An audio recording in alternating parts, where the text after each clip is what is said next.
Talent is the lifeblood of any organization's success. You must find the right people and you must lead them successfully. That's what we're talking about today on the Remarkable Leadership Podcast. Let's go.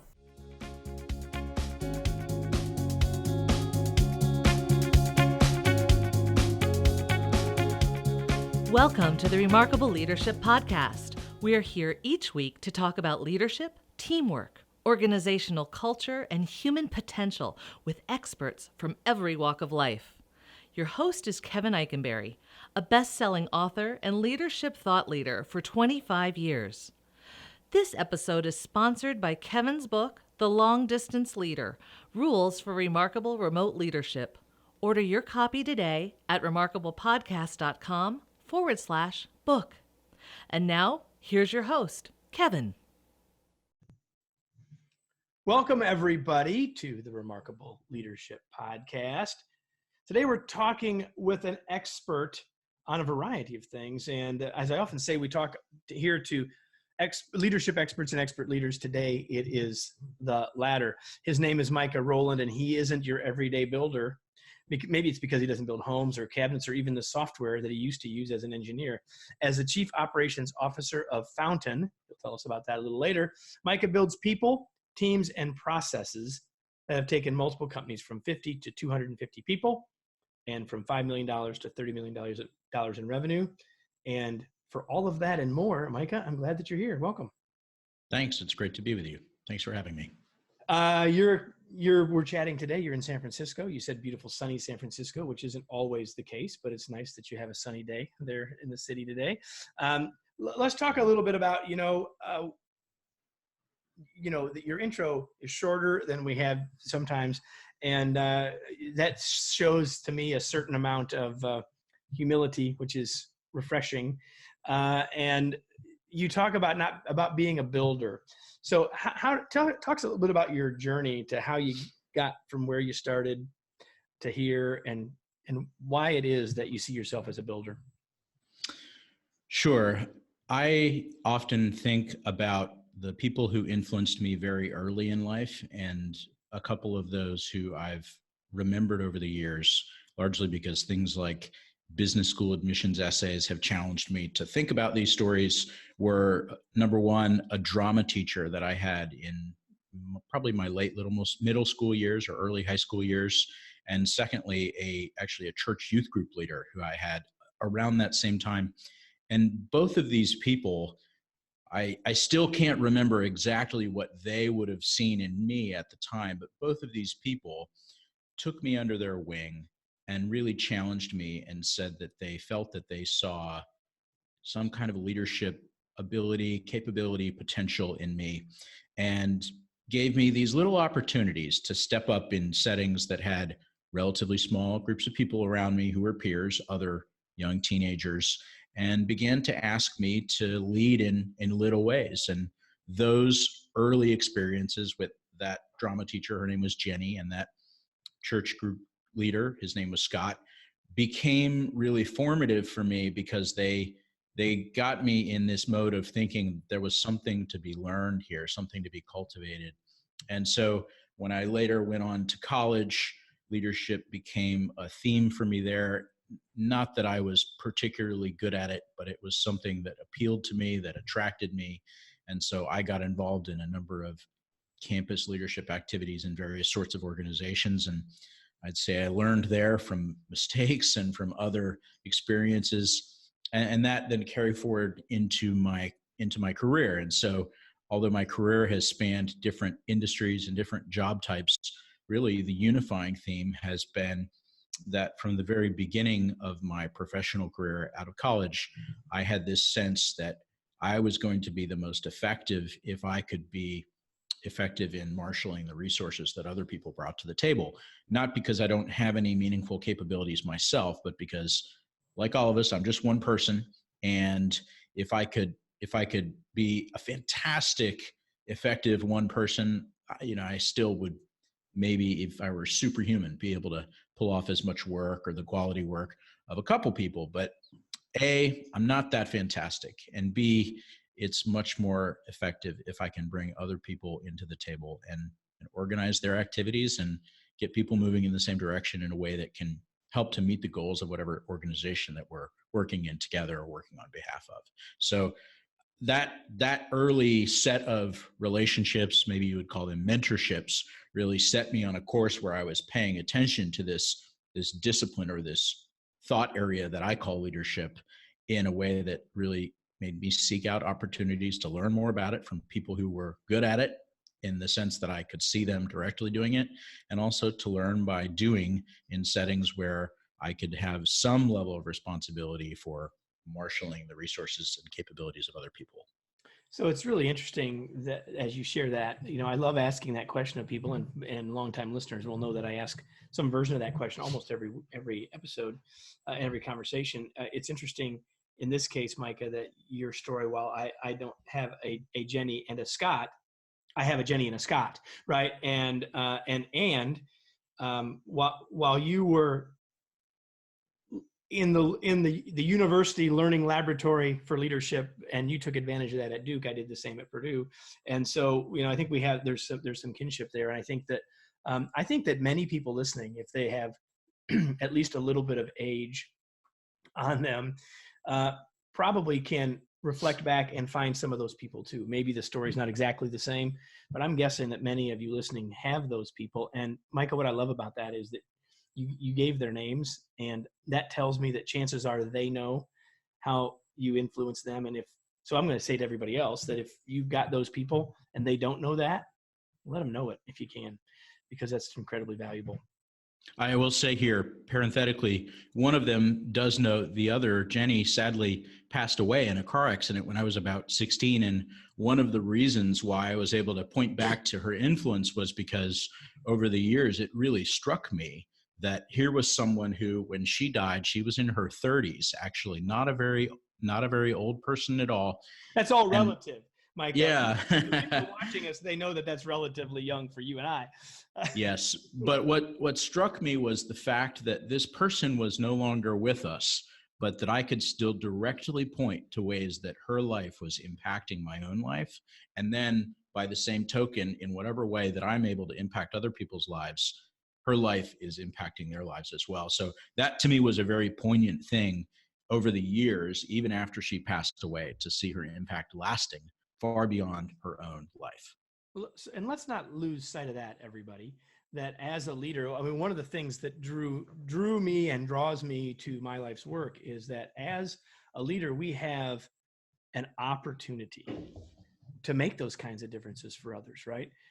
Micah and I are both college basketball fans, and we were chatting about this before we got online. But if you're a college basketball fan, you'll hear about coaches and their coaching tree, right? Who are those that they have influenced, not just their players, which of course that would be legions of folks as well, but even other coaches that they've impacted through their work, through their leadership, to help them continue to grow. So I think that that's one of the callings that we all have. And so I'm excited to have the chance to chat with you today, Micah, and for all of you listening to have the chance to just sort of reflect on that as we go. And, the work that you do as a working and successful leader, Micah, there's lots of things that you know a lot about. But as I told you before we started, I wanted to spend some time talking about hiring and selecting and getting the right people on your team so that we can have those kinds of influences on folks. In part because of the work that you do at Fountain. Can we just give people a context for what Fountain is about, what you guys do there? And then I want to dive into some stuff that I think you can probably uniquely help us think about. Sure. Well, for starters, Fountain is a SaaS company, software as a service, and the software service that we provide to our clients is a set of tools that help them hire people. And these tools are really organized around communication, automation, and efficiency gains in the hiring process so that a single recruiter can often interact with upwards of 1,000 and in some cases even up to 10,000 applicants a month. So if you think about a typical hiring process where you have people who you're communicating with, interviewing, and so forth, we help to make that process as streamlined as possible. And our clients use our software to make sure nobody falls through the cracks, that they can make the candidate experience quick, efficient, and easy for the candidate, and oftentimes that they can use the technology tools, whether it's things like video recording, document review, background checks, and so forth, all of those being integrated together in one place to make their process as efficient as possible. We mainly help them focus on hiring hourly workers. So we think of it as the deskless economy, but we work with a number of companies of different sorts, ranging from gig economy companies who are hiring hundreds and thousands, and in some cases even tens of thousands of people a month into jobs like delivery driver jobs and so forth, to more traditional employers in the fast casual dining, hospitality, and other sectors. I am immediately exhausted thinking about trying to keep up with 10,000 people or even 1,000 people or even 100 people for that matter. Probably why I'm not a recruiter. So I'll come back to recruiters, but most everyone here is a leader or an aspiring leader. So what in the work that you all do, and even in your own work, since you've helped scale organizations, what are some of the biggest mistakes that leaders and companies make when in the hiring process? Like, what have you noticed people messing up here? Gosh, I think the biggest mistake that I've made is one that applies more generally across other leadership aspects, which is challenges in delegating and in decision making. So one of the things, maybe I shouldn't give this away on a podcast that many people will listen to, but one of the things that anyone on my team knows about me is that I probably, if I'm doing it right, I exercise less influence over the hiring process than those who are going to be managing this person. I exercise less influence than other people on my team. And the reason is that I actually think that one of my own challenges is that I'm perhaps not as selective and scrutinizing as other people on my team are. I tend to see the best aspects of anyone who we're talking to. And so I would let more people through the process than probably we should. You don't have a very tight filter is what you're saying.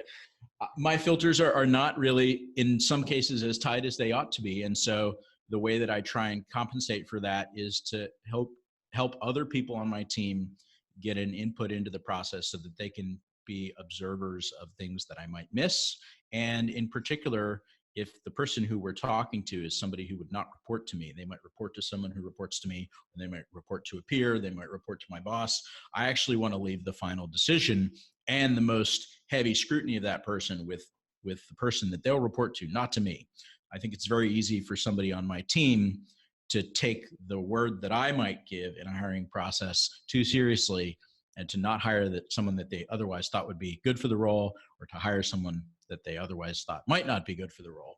So the number one mistake that I've made is to involve myself too much in a hiring situation where the person we're hiring is not going to report to me.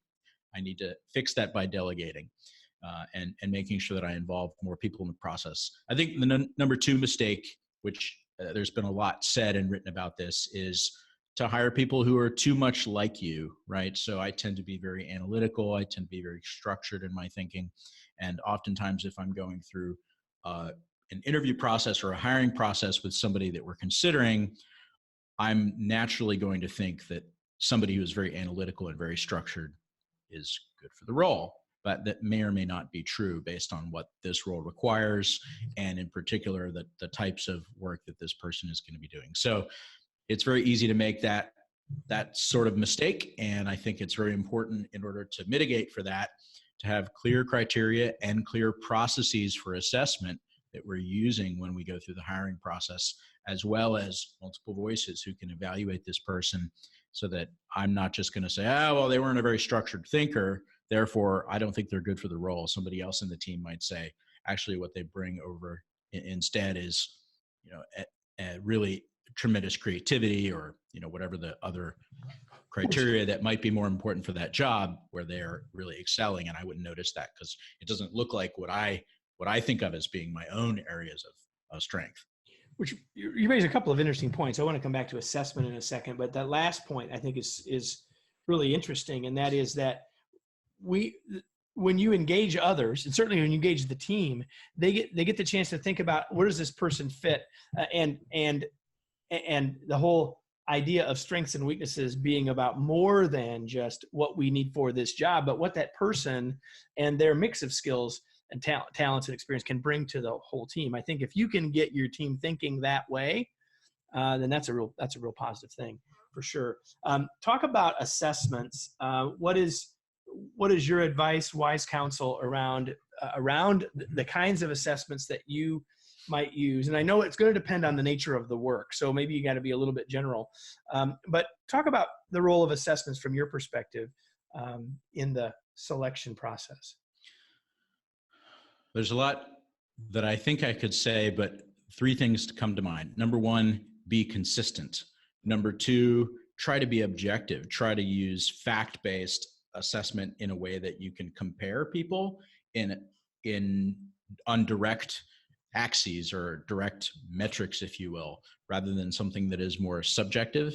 And then number 3, try to be linked to the things that are going to make this person successful in the job, as opposed to linked to things that I generally like but may not be important. So on the consistency front, if you don't make a set of questions or a process, in the past, for instance, for some roles, I've used case interviewing, case study interviewing as a way of assessing people's problem solving skills. If you're going to use case study interviewing, you need to be using the same case with all of the candidates who come through and not using different cases, right? Just because you get bored of hearing about that case, right? People want to like, oh, I want to hear something different, but that's the only way you're going to get apples to apples, right? Right. Secondly, on the objective front, I think that it's very challenging to assess people's past experiences and their responses to past experiences if you're not actually able to elicit any facts about them. So one of the things that I think our company helps our clients to do is to separate between fact-based, what I call hard criteria, something like, do you have a commercial driver's license? A commercial driver's license is required for this job. And something that is more fact-based, but is not quite as hard. So when was the first time that you had a direct report in your career, right? That gives me a sense for how long you've been in a managerial role over the course of your career, which tells me how new you are at it.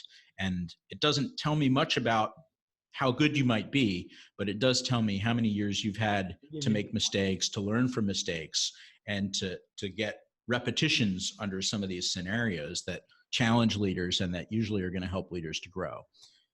So I think that the objective one is one that really has to be included. And then thirdly, trying to incorporate methods for determining how to filter out your own bias towards people who are like you. So all of these 3 things really point back to preparation and structure and process. And I think especially a lot of young companies or early stage companies or fast growing companies tend to under prepare for a hiring process.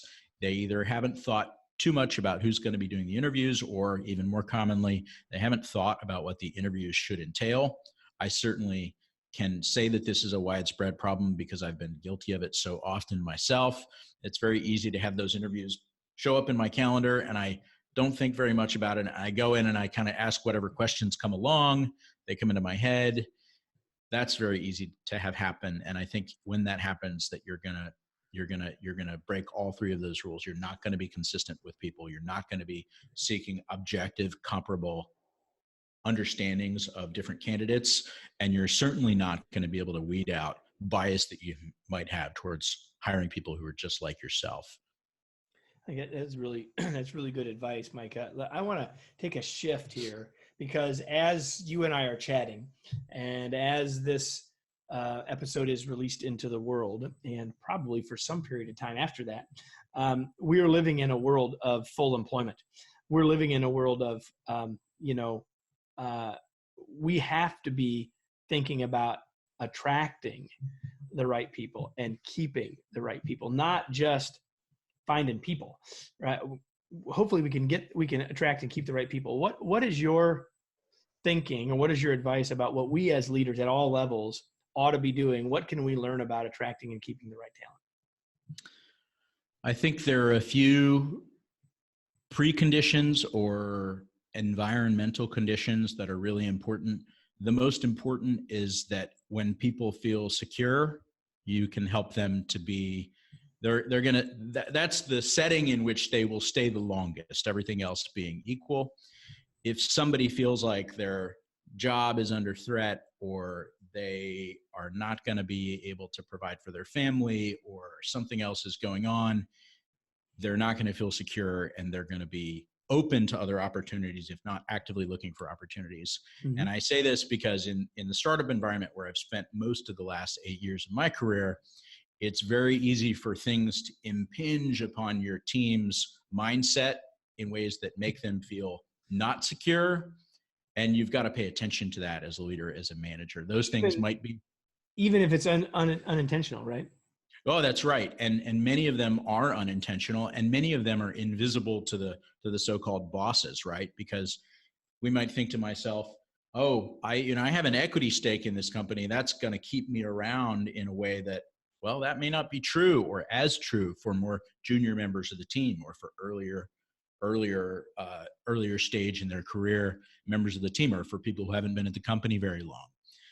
You might be thinking that the environment that you're in as a leader seems great to you, but you haven't sufficiently given folks on your team the tools and the empowerment they need to succeed, mm-hmm. because you're focused on not letting your cost grow out of control, what have you. Those things make people feel not secure. I think that also ties into the second factor, which is people have to be put in a situation where they feel like they can contribute and succeed. And if they contribute and succeed, that they will be rewarded adequately relative to the value of that success. So contribution is really important. I believe that most people out there in the professional world have a lot to add to companies, and your task as a leader or as a manager in a company setting is to figure out how to unlock the potential of that person. And it's going to be a unique combination of things that will do that, because every person is different. And it isn't always going to be the case that that person might be good at what they want to be good at, or what they hope to become good at. But if you can put them in a situation where you can understand their strengths, you can understand what they want to do and what they want to grow towards, and you can give them opportunities to stretch and to learn and to grow, then you're going to get the best out of them, right? So if they feel secure, and if they feel like you care enough to really lean on them, to really put them in positions where their work matters, that's contribution, then you're going to get the most out of them. Now, not every level of capability across every person is the same in different skill sets. Somebody on your team might not be as strong analytically as somebody else who might be more strong creatively. And so I think the task of the leader is to figure out, how can we use the people on the team that we have and the differing skill sets on the team that we have to get done the tasks or objectives in front of us, and also let people grow and stretch, right? So I think one of the challenges that I see for especially early career leaders, or people who have just recently been placed in a leadership position, is they have a hard time letting go. They have a hard time delegating. And the reason for that usually, and I've been guilty of this many times myself, of course, is that I'm kind of thinking, well, this person who I could delegate this task to is not going to do it as well as I would do it. And actually that means that my own chance of succeeding is lower if I rely on them to do it. And I think that points to the important role of putting your employees' needs before your own needs, right? So if I'm going to be somebody who's an effective leader, I have to let people on my team know that I'm willing to take the consequences of failure if I rely on them, that failure is okay, that they're not going to pay the price for that, that I, as the leader, am going to pay the price for that. Because if I subtly communicate to them that failure is not okay, it just creates fear, lack of security, and then I'm not going to get the best out of people. And we're not going to get the best out of them while they're there, and they may not be staying, right? That's right. So, I want to make a shift and do what I call the fast break, Micah. As a basketball fan, you'll appreciate the fast break. Fast break today is brought to you, everybody, by the Remarkable Retreat, our high-end by application only leadership learning experience led by me. And you can learn more about that and how to apply by going to kevinikenberry.com/retreat. So in the fast break, I have 2 ideas for you, Micah. I'm going to share the idea or the word or phrase, and I just want you to respond with whatever comes to your mind, whatever it is that you feel led to say about those 2 ideas. Are you ready? I'm ready. The first one is growth. Growth is organic. It can be either healthy or unhealthy, right? So plants grow, humans grow, but also cancers and tumors grow. Growth happens when we have resources to consume and we can deploy them into our existing environment, our existing structure or body in a way that expands the capabilities or the purview or the territory of that body. And I think with professionals, growth occurs when we have, again, resources or some nutrient to consume and a direction, a structure to build around so that we can become more capable, we can reach farther and higher, we're stronger, we can handle more and take on more. Perfect. And the second one is employee engagement. Employee engagement. What comes to mind with employee engagement is finding what gets each person going on your team. It's very unique. It's going to be something where the interests of a company may not always align with the interests of the employee. That may not always align with the interests of your customers or your partners. But I think the magic of leadership is finding ways to change roles and responsibilities, to change assignments and projects, and to change the resources or assets that you bring to bear in the lives of your employees so that you can give them enough of what they're looking for, even if they may not be good at it yet, or they don't have the skills yet to deliver everything that you need in that setting. You give them enough of what they're looking for. They go, gosh, Micah really actually believes that I can make a meaningful contribution here. And in fact, my contribution will matter. If I don't deliver something, this company or this project or this group is more likely to fail. And most people in that situation will rise to the challenge. They may not do everything perfectly. They may not even get done what you want them to get done, but it will be true that you get the most out of them because they are engaged. Cool. Thank you for that. So as a leader and as someone who has the opportunity to observe lots of other leaders, I'll ask what I call the desert island question. The desert island question is, if you had one album or one book on the desert island, what would it be? So my desert island question for you today is, what would be one thing that you would challenge our listeners to work on or to get better at as a leader? If you could pick one thing, what would that one thing be? I think really putting yourself in other people's shoes. It's very easy not to do that because we all have our own concerns in life. And actually, the more, at least I found this is true for me, the more intense or challenging my own situation, the more there is a temptation to reduce the inputs that are coming that pertain to what other people are thinking and feeling, because I need to focus on making sure that I'm okay and that I get what I need. And certainly it is possible for people to go overboard and to focus too much on the health of others or to focus too much on the health of myself. But as a leader, if you lose sight of what the people who are around you, whose activities you need to be supporting and coordinating and directing and organizing, you lose sight of what those individual people think about their individual situations and their families, their careers, their aims, then you will lose sight of what you need to be doing in order to keep them engaged and keep them doing what they can do to help the group or cooperative aim that you may have them associated with or aligned against. Perfect.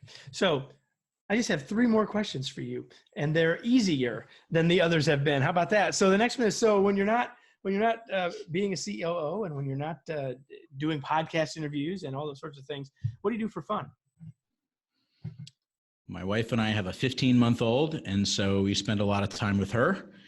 I try to spend as much time as I can reading. I really enjoy reading I try to read books and some periodicals. I try to stay away from social media. I try to stay away from things that are short form to really challenge myself to be able to focus and concentrate. And, I dabble in and am interested in real estate. So as an intellectual interest, I enjoy being engaged in that. I think the last thing is I really value my friends and relationships that I've gathered over the years. And so I try to set time aside distinctly every week and certainly every month, every year to spend with the people that I care about, who are not family, who are often scattered all over the country, in some cases the world, because I've found that as we get older and as our commitments grow, it can be very easily the case that those older relationships atrophy if we're not investing in them. And I agree with that 100%. So you talked about reading as being one of those things you do for fun. So what's something you read recently or that maybe people might find interesting? Not long ago, I finished a book called Sources of the Self. It's by a Canadian philosopher called Charles Taylor. And in the book, he traces what he describes as his explanations for how our modern concepts of identity and how we formulate our identities came about over the past several hundred years. Great read. And when you said long form and you said challenging us to think, clearly it sounds like that hits those marks. So Micah, before we go, where can people, if they want to connect with you or learn more about the work at Fountain, where can people learn more? Sure. I'd be happy to take LinkedIn connection requests. If you want to connect with me on LinkedIn, you can look me up on LinkedIn, of course. Please, in your connection request, make a note that you listened to or encountered me on the podcast, Totally. because I do get lots of requests from people who I've never met in person, and I tend to decline those because it's not clear to me what the purpose of the connection would be. Perfect. So Micah Rowland is where you can find him on LinkedIn, and the company is Fountain. And I have a question for all of you listening, and that is, now what? What are you going to do with this? You had the chance to sort of get up close and personal with a successful leader, and we talked about some important areas for us as leaders that maybe we haven't addressed as often here on the podcast. And so the question is, what are you going to do?